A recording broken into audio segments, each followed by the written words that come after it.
just have money laying around. I don't need a bank account, I've got plenty in cash. But you can get like more money by having a bank account. How? Oh, you know, interest, it goes up.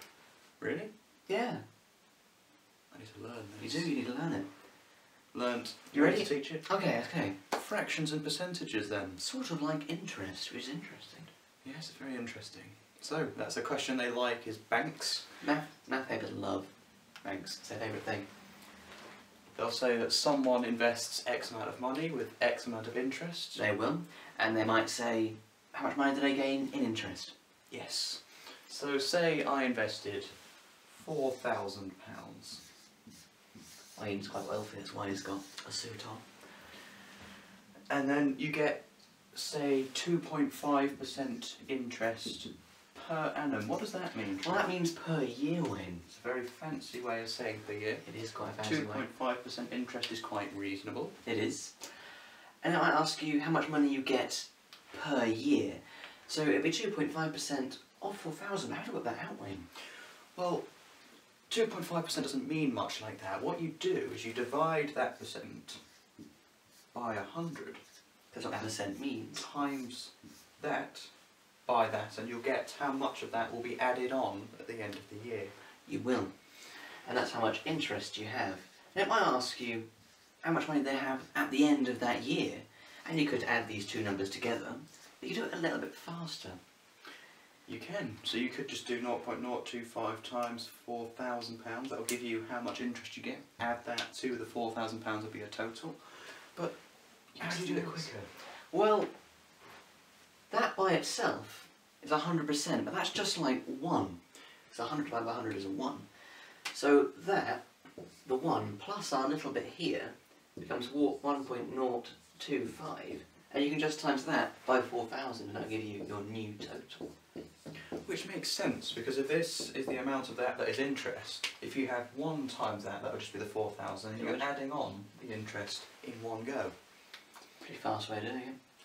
They ask other questions, which are sort of a reverse way of doing it, and they might say, how many llamas do you reckon you have on your farm?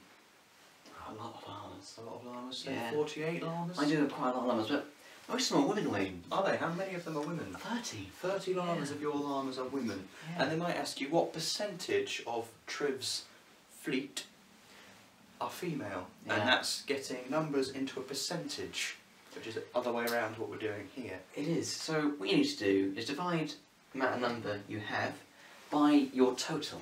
Be 30 divided by 48. Then you times that number by 100 to get it as a percentage. Because when you divide by 100 you get it out of percentage form into a decimal. This will give you a decimal times 100 gets you a percentage. Yeah. And that's how you do that. Sometimes they don't talk about llamas and they don't talk about banks. Well, what else could they talk about? Well, schools. They could talk about schools. Yeah. Maybe 1/7 of the school does French at GCSE. Yeah.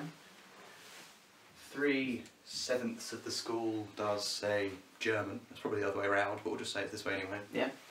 And the rest Don't do a language. Don't do a language. Yeah. And it says if there's 140 students in that year group, how many of them do not study a language?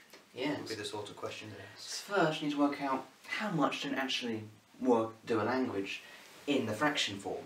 So if 1/7 do French, 3/7 do German, the rest of the sevenths wouldn't do a language because they only have an option left. So If that's 4 added, sevenths. it's 4/7. 4 sevenths take away, or 1/7 take away 4, 1 take away 4 sevenths, is 3 sevenths. So that's how much of that year group don't do a language. You know that the year group consists of 140 students, so how many of those students is 3/7? How do you do that? Well, you just times that number by that number, so you times 140 by 3 and then divide it by 7. And that will give you a number, and that will be the amount of students that don't do a language in this scenario. Yeah, and that's more or less all what we're doing here. We haven't actually said in many videos, but if you have any more questions about anything in GCSE Maths, you can ask us in the comments below or on our Facebook page. Yes, type in Clever Crackers Squared into Facebook and we should come up. Picture of us like this. And then you can ask us questions there, you can message us, you could even post on the wall. Yeah. We'll give you your own little video, we'll send it to you on Facebook or in the comments, or put it on YouTube if lots of people struggle in a similar area. Yeah. If there was a class of 500 students, how many do you think love our videos? I think it'd be 400%, won't it? Oh, absolutely.